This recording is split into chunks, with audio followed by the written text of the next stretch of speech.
ഉൽപ്പത്തി പുസ്തകം അധ്യായം 1. ആദിയിൽ ദൈവം ആകാശവും ഭൂമിയും സൃഷ്ടിച്ചു. ഭൂമി പാഴായും ശൂന്യമായും ഇരുന്നു. ആഴത്തിന്മീതെ ഇരുളുണ്ടായിരുന്നു. ദൈവത്തിന്റെ ആത്മാവ് വെള്ളത്തിന്മീതെ പരിവർത്തിച്ചുകൊണ്ടിരുന്നു. വെളിച്ചം ഉണ്ടാകട്ടെ എന്ന് ദൈവം കൽപ്പിച്ചു. വെളിച്ചം ഉണ്ടായി. വെളിച്ചം നല്ലത് എന്ന് ദൈവം കണ്ടു. ദൈവം വെളിച്ചവും ഇരുളും തമ്മിൽ വേർപിരിച്ചു. ദൈവം വെളിച്ചത്തിന് പകലെന്നും ഇരുളിന് രാത്രിയെന്നും പേരിട്ടു. സന്ധ്യയായി ഉഷസ്സുമായി 1-ാം ദിവസം. ദൈവം വെള്ളങ്ങളുടെ മധ്യേ ഒരു വിതാനം ഉണ്ടാകട്ടെ, അത് വെള്ളത്തിനും തമ്മിൽ വേർപിരിവായിരിക്കട്ടെ എന്ന് കൽപ്പിച്ചു. വിതാനം ഉണ്ടാക്കിയിട്ട് ദൈവം വിതാനത്തിൻ കീഴുള്ള വെള്ളവും വിതാനത്തിൻ മീതെയുള്ള വെള്ളവും തമ്മിൽ വേർപിരിച്ചു. അങ്ങനെ സംഭവിച്ചു. ദൈവം വിതാനത്തിന് ആകാശം എന്ന് പേരിട്ടു. സന്ധ്യയായി ഉഷസ്സുമായി 2-ാം ദിവസം. ദൈവം ആകാശത്തിൻ കീഴുള്ള വെള്ളം ഒരു സ്ഥലത്ത് കൂടട്ടെ, ഉണങ്ങിയ നിലം കാണട്ടെ എന്ന് കൽപ്പിച്ചു. അങ്ങനെ സംഭവിച്ചു.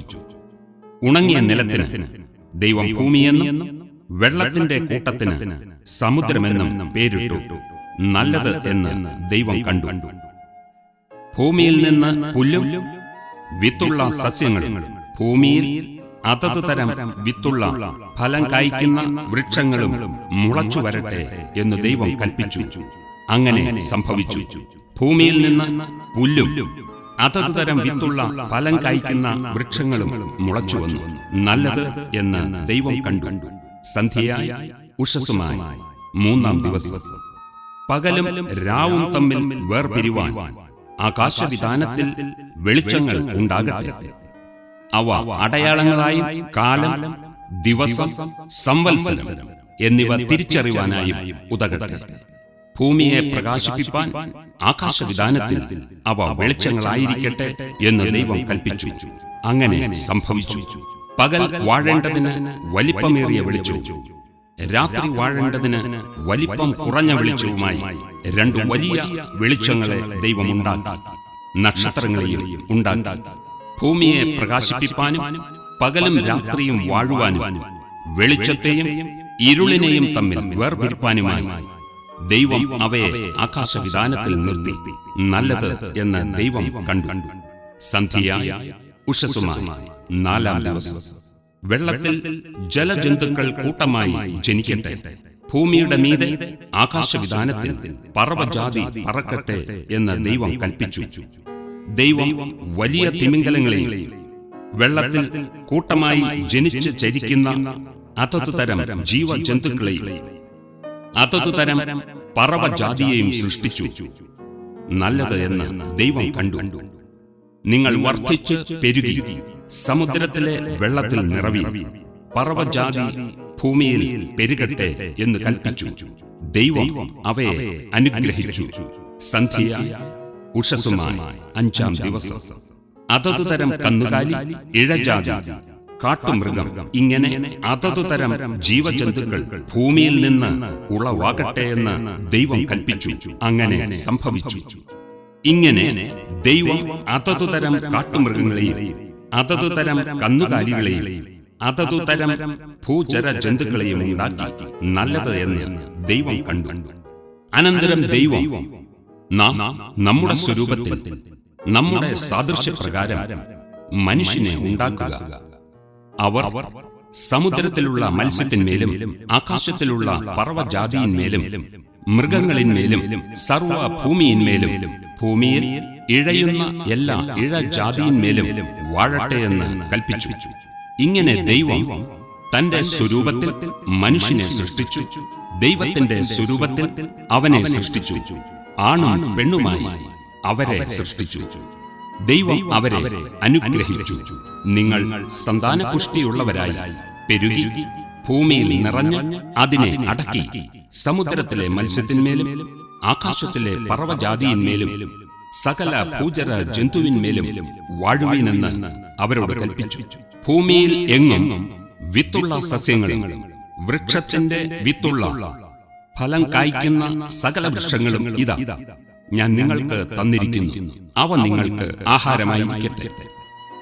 ഭൂമിയിലെ സകല മൃഗങ്ങൾക്കും ആകാശത്തിലെ എല്ലാ പറവകൾക്കും ഭൂമിയിൽ ചരിക്കുന്ന സകല ഭൂചര ജന്തുക്കൾക്കും ആഹാരമായിട്ട് പച്ച സസ്യമൊക്കെയും ഞാൻ കൊടുത്തിരിക്കുന്നു എന്ന് ദൈവം കൽപ്പിച്ചു. അങ്ങനെ സംഭവിച്ചു. താൻ ഉണ്ടാക്കിയതിനെ ഒക്കെയും ദൈവം നോക്കി, അത് എത്രയും നല്ലത് എന്ന് കണ്ടു. സന്ധ്യ ഉഷസ്സുമായി 6-ാം ദിവസം.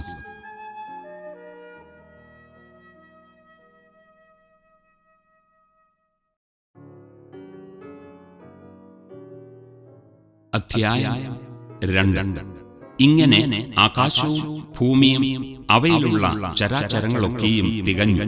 താൻ ചെയ്ത പ്രവൃത്തിയൊക്കെയും ദൈവം തീർത്ത ശേഷം താൻ ചെയ്ത സകല പ്രവൃത്തിയിൽ നിന്നും 7-ാം ദിവസം നിവർത്തനായി. താൻ സൃഷ്ടിച്ചുണ്ടാക്കിയ സകല പ്രവൃത്തിയിൽ നിന്നും അന്ന് നിവർത്തനായതുകൊണ്ട് ദൈവം 7-ാം ദിവസത്തെ അനുഗ്രഹിച്ച് ശുദ്ധീകരിച്ചു. യഹോവയായ ദൈവം ഭൂമിയും ആകാശവും സൃഷ്ടിച്ച നാളിൽ ആകാശവും ഭൂമിയും സൃഷ്ടിച്ചതിന്റെ ഉൽപ്പത്തി വിവരം. വയലിലെ ചെടിയൊന്നും അതുവരെ ഭൂമിയിൽ ഉണ്ടായിരുന്നില്ല.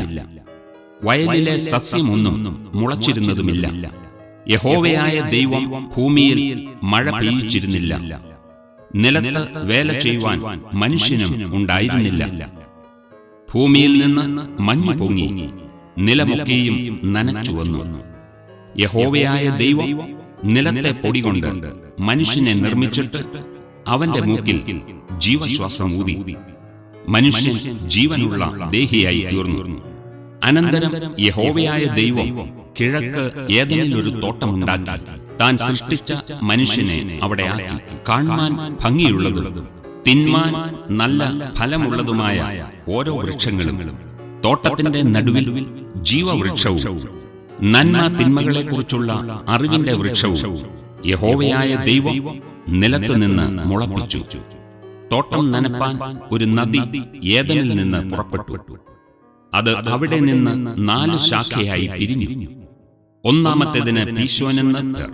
അത് ഹവീല ദേശമൊക്കെയും ചുറ്റുന്നു. അവിടെ പൊന്നുണ്ട്.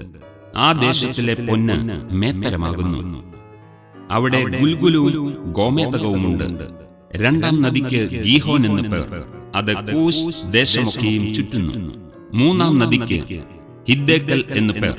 അത് അശ്ശൂരിന് കിഴക്കോട്ട് ഒഴുകുന്നു. 4-ാം നദി ഫ്രാത്താകുന്നു. യഹോവയായ ദൈവം മനുഷ്യനെ കൂട്ടിക്കൊണ്ടുപോയി ഏദൻ തോട്ടത്തിൽ വേല ചെയ്യുവാനും അതിനെ കാപ്പാനും അവിടെയാക്കി. യഹോവയായ ദൈവം മനുഷ്യനോട് കൽപ്പിച്ചതെന്തെന്നാൽ, തോട്ടത്തിലെ സകല വൃക്ഷങ്ങളുടെയും ഫലം നിനക്ക് ഇഷ്ടം പോലെ തിന്നാം. എന്നാൽ നന്മ തിന്മകളെക്കുറിച്ചുള്ള അറിവിന്റെ വൃക്ഷത്തിൻ ഫലം തിന്നരുത്. തിന്നുന്ന നാളിൽ നീ മരിക്കും. അനന്തരം യഹോവയായ ദൈവം, മനുഷ്യൻ ഏകനായിരിക്കുന്നത് നന്നല്ല. ഞാൻ അവന് തക്കതായൊരു തുണ ഉണ്ടാക്കി കൊടുക്കും എന്നരുളി ചെയ്തു. യഹോവയായ ദൈവം ഭൂമിയിലെ സകല മൃഗങ്ങളെയും ആകാശത്തിലെ എല്ലാ പറവകളെയും നിലത്തുനിന്ന് നിർമ്മിച്ചിട്ട് മനുഷ്യൻ അവയ്ക്ക് എന്തു പേരിടുമെന്ന് കാണുവാൻ അവന്റെ മുമ്പിൽ വരുത്തി. സകല ജീവജന്തുക്കൾക്കും മനുഷ്യനിട്ടത് അവയ്ക്ക് പേരായി.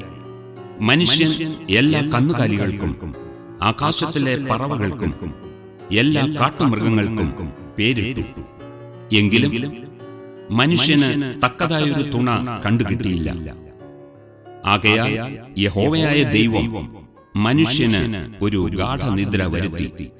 അവൻ ഉറങ്ങിയപ്പോൾ അവന്റെ വാരിയെല്ലുകളിൽ ഒന്നെടുത്ത് അതിനു പകരം മാംസം പിടിപ്പിച്ചു. യഹോവയായ ദൈവം മനുഷ്യനിൽ നിന്ന് എടുത്ത വാരിയെല്ലിനെ ഒരു സ്ത്രീയാക്കി അവളെ മനുഷ്യന്റെ അടുക്കൽ കൊണ്ടുവന്നു. അപ്പോൾ മനുഷ്യൻ, ഇത് ഇപ്പോൾ എന്റെ അസ്ഥിയിൽ നിന്ന് അസ്ഥിയും എന്റെ മാംസത്തിൽ നിന്ന് മാംസവുമാകുന്നു. ഇവളെ നരനിൽ നിന്ന് എടുത്തിരിക്കയാൽ ഇവൾക്ക് നാരി എന്ന് പേരാകും എന്ന് പറഞ്ഞു. അതുകൊണ്ട് പുരുഷൻ അപ്പനെയും അമ്മയെയും വിട്ടുപിരിഞ്ഞ് ഭാര്യയോട് പറ്റിച്ചേരും.